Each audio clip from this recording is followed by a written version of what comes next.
pessoal, eu sou o professor Almir Garcia Fernandes, aqui da Universidade Federal de Uberlândia, e nós vamos começar agora o nosso vídeo número 11 sobre o estudo de falências e recuperação judicial. Hoje falando um pouquinho sobre a sentença falimentar, novamente, né, recapitulando aquilo que a gente tinha terminado no vídeo passado. Bom, como eu falei para vocês, nós podemos ter dois tipos de sentenças falimentares. Nós temos a sentença declaratória de falência, aquela sentença que decreta a falência do devedor, e nós temos a sentença denegatória de falência, ou seja, aquela sentença que não aceita o pedido de falência. O artigo 100 da Lei 11.101 fala que, da decisão que decreta a falência, da sentença declaratória de falência, portanto, cabe o recurso de agravo de instrumento. E da sentença que julga improcedente o pedido de falência, cabe a apelação. Aí você pergunta, por que existe essa diferença entre essas duas sentenças? É porque, no caso da sentença declaratória de falência, nós temos uma decisão que se assemelha a uma decisão interlocutória. Tá? Por quê? Porque o processo deixa uma fase, que é uma fase individual, e passa para uma fase coletiva de credores. Tá? Portanto, nós não temos a baixa e arquivamento do processo e o início de uma fase de execução, por exemplo. Tá? Nós temos aqui uma continuidade do processo. Então, por isso que o recurso é o agravo de instrumento. Já na sentença declaratória de falência, desculpa, perdão, na sentença denegatória de falência, aquela que nega o pedido, aquela que julga improcedente o pedido de falência, cabe apelação, porque, nesse caso, essa sentença, sim, decreta a obrigatoriedade de baixa e arquivamento do processo. Tá? Nesse caso específico da sentença denegatória de falência, ainda o juiz pode determinar que o credor que pediu a falência, que usou esse pedido de falência de uma forma dolosa ou simplesmente com a intenção de cobrar a dívida do devedor, ele pode ser obrigado a pagar perdas e danos, né? E isso vai ser apurado depois em liquidação de sentença. Por que isso? Porque a utilização do processo de falência não pode se assemelhar ao processo de execução. O processo de falência é um processo que visa preservar a atividade econômica e não satisfazer o interesse dos credores, como nós já vimos em aulas anteriores. Bom, mas voltando aqui então para a sentença que decreta a falência. Essa sentença contém, claro, né, a síntese do pedido, a identificação do falido, dos seus administradores, mas ela tem algumas outras regrinhas que nós precisamos prestar muita atenção. Primeiro, fixação de um negócio chamado termo legal da falência. Tá? O juiz vai fixar um termo não superior a 90 dias contados do pedido de falência e, atenção, não é contados da sentença, mas sim lá da data do pedido de falência, quando o processo começou. Tá? Em que, nesse período de 90 dias, negócios realizados pelo devedor vão ser presumidamente fraudulentos. Atenção, essa presunção é relativa. Portanto, o devedor pode comprovar que o negócio não foi fraudulento. Tá? Esse termo legal de falência permite que o juiz cancele determinados negócios jurídicos feitos do devedor para reaver patrimônio, por exemplo, né, para a massa falida depois sobre a administração do administrador judicial. E, inclusive, é essa sentença agora, né, que o juiz nomeia o administrador judicial.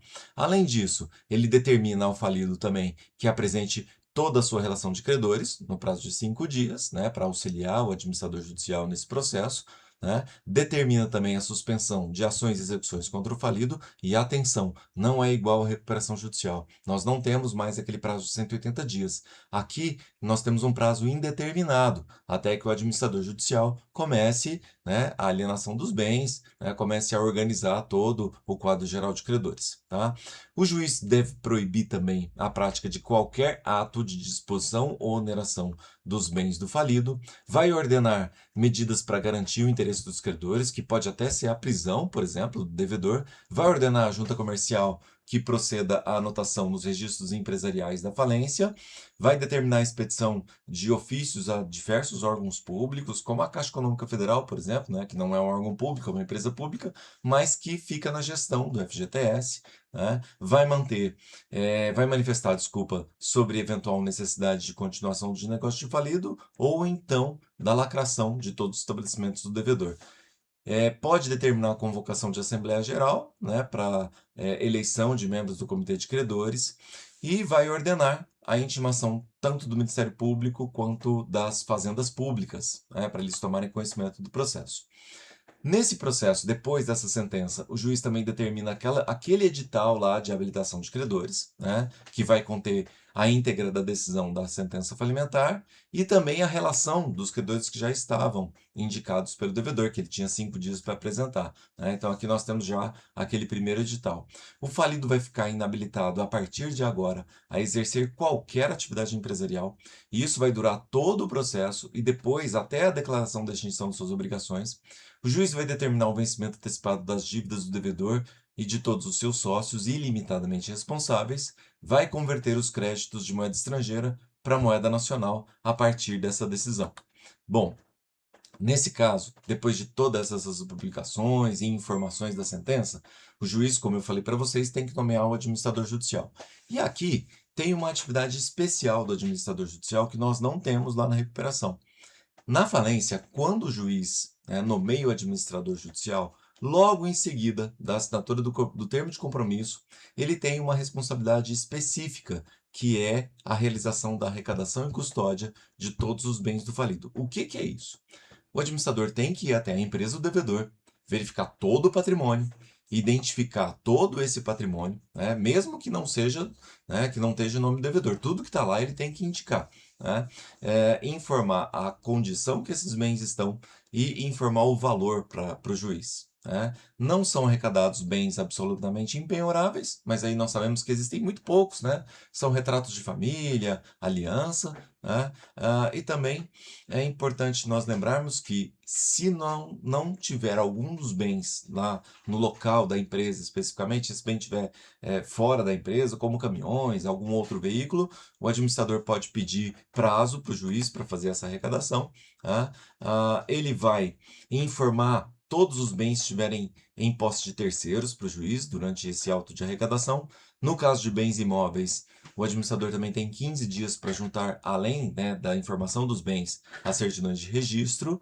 E uma coisa importantíssima, se na empresa tiver bens perecíveis, o devedor guardar algum bem perecível, o administrador judicial tem que pedir a venda antecipada o mais rápido possível. Importante, não existe um prazo para isso, mas o administrador judicial tem que informar isso o mais rápido possível para o juiz, tá? Se houver algum bem que possa ser alugado ou arrendado, o administrador já tem que manifestar, né, para auxiliar o juiz nesse sentido, né, para conseguir arrecadar o maior volume de dinheiro para a massa falida durante esse período do processo, tá? Bom, nesse processo de arrecadação, eventualmente pode ser que algum bem de terceiro foi arrecadado indevidamente, tá? Se isso acontecer, o terceiro tem que fazer um pedido de restituição de bens arrecadados, que é feito sempre em peça separada e vai ser autuado em apenso ao processo de falência, tá?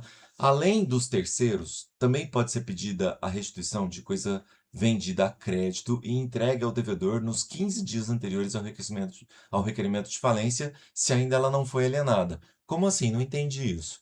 Eventualmente, se eu sou um fornecedor do falido, entreguei bens para o falido, não recebi pagamento desses bens e essa entrega ocorreu 15 dias antes do requerimento de falência, e esse bem ainda está lá e não foi vendido para terceiros, eu posso também pedir a restituição desses bens, tá? É importante isso, que ajuda esses credores não terem um prejuízo muito grande, tá? Nos casos em que não couber pedido de restituição, né, fica resguardado o direito dos credores propor sempre embargo de terceiros, né? E se a coisa se perdeu, a restituição vai ser feita em dinheiro e esse dinheiro vai ser pago como crédito extraconcursal no processo de falência.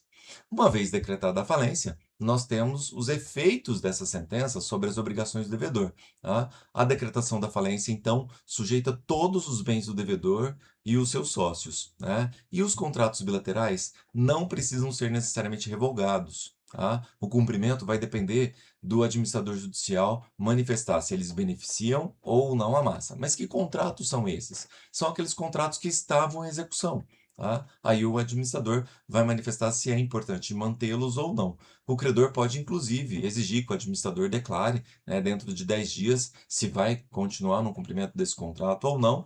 E se o administrador não se manifestar, né, é possível que o credor receba uma indenização quirografária, né, sobre essa ausência de manifestação. É claro que alguns contratos nós temos algumas regras específicas na Lei 11.101. Por exemplo, compra de bens para revenda, né? Quando o vendedor compra os bens e já declara a revenda para terceiros. Nesse caso, as coisas não podem deixar de ser entregues, né, se elas já foram revendidas para terceiros, né, que já pagaram os bens, tudo. Então, o vendedor não pode obstar a entrega desses bens, se eventualmente eles já estão a caminho, tá? Ou, no caso de vendas compostas, que são aquelas coisas que se compõem por diversos itens diferentes, se o falido já entregou parte desses bens, o comprador pode ficar com esses bens, né? Ou então, do jeito que está, pedir um abatimento, ou então devolver tudo isso, né? E cancelar o contrato. Se no caso de prestações de serviços, o tomador do serviço já pagou pelo serviço, aí ele tem que habilitar o seu crédito naturalmente, né? E, infelizmente, ele não tem direito a receber, mesmo que ele não tenha recebido nada daquilo do serviço, né? Ou venda de algum bem. Se nós temos venda com reserva de domínio e o falido é o comprador do bem, ele pode devolver o bem e pegar, né, aquilo que ele já pagou com os abatimentos contratuais, né? Se nós temos vendas a termo, que são aquelas vendas de cotação de bolsa ou de mercado, aí haverá uma diferença, haverá um pagamento diferencial entre a data da contratação e a data do vencimento, né? Provavelmente a data da decretação da falência. Nos contratos de locação, aí nós temos uma regrinha diferente. Se o falido é o inquilino, o administrador vai informar da necessidade de rescisão desse contrato. Se o falido é o locador, né, se ele é o dono do imóvel, tá? Aí, no caso, o contrato não se resolve e o inquilino continua pagando a locação, mas não mais para o falido, mas sim para a massa falida. Tá? E, por fim, nós temos os contratos bancários e as procurações. Contratos bancários, por causa de determinados prazos de restituição de valores, os bancos vão manifestar. E nos contratos de mandato, né, como a pessoa jurídica está extinta, extingue-se também, né, as procurações. A não ser, claro, né, aquelas procurações da pessoa do falido dos seus atos particulares. Tá? Uma regra importante sobre compensações no direito falimentar. É possível ter compensações, tá, na falência também, né, em que o falido e o credor têm créditos e débitos entre si. É possível ter essa compensação. Entretanto, não é possível compensação de dívidas transferidas para terceiros. Tá? Essa possibilidade em venda de créditos entre credores, tá? Suspende a compensação. O legislador faz isso para evitar, né, fraudes na ordem de recebimentos, né? E esse comércio muito grande de créditos entre os próprios credores durante o processo falimentar. Tudo bem? Então, nós vamos ficando aqui com essa aula. Na próxima aula, nós encerramos esse assunto, né, com o nosso último vídeo. Um abraço a todos.